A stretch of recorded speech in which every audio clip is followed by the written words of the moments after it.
That is an excellent question, and I like the way you said should, because the title of what I'm asked to debate is, can BTK inhibitors be discontinued? And we all know that we can do things, but I think there's some very good arguments for why we should not have our patients with CLL discontinue BTK inhibitors.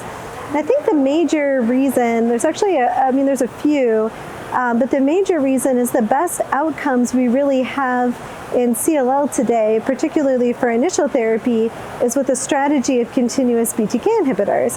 So if you look at progression-free survival for first-line ibrutinib from RESONATE-2, the median progression-free survival was actually 8.9 years. So this is something Dr. Berger presented at EHA this year, and I'd never seen that before, but I was really excited to see how well that works. And again, that's a continuous strategy. And to get that benefit, patients really need to be continuing them. So stopping them really just reduces the disease control they get. And when you think about the types of responses we see with BTK inhibitors, actually across all diseases, but definitely in CLL, they're very slow to develop. So in the same study, RESONATE-2, at 1 year, they reported a 7% complete remission rate.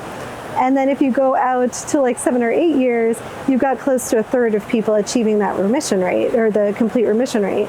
So really it takes years of exposure to reduce the disease burden, maximize your response, and get these really long-term benefits. And I know of no other study in CLL of that size reporting a similar progression-free survival, like median. For example, strategies that I think have a good role in CLL, but are a little bit different, would be BTK inhibitor venetoclax combinations as a fixed duration.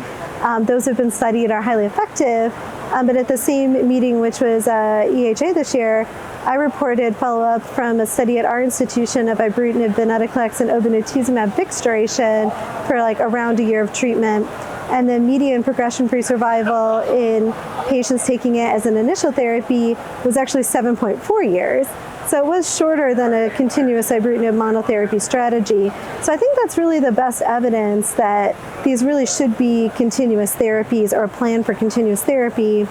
And we do see when people, don't even stop them as a plan, but due to toxicity, it's usually about 2 years before people are needing treatment again.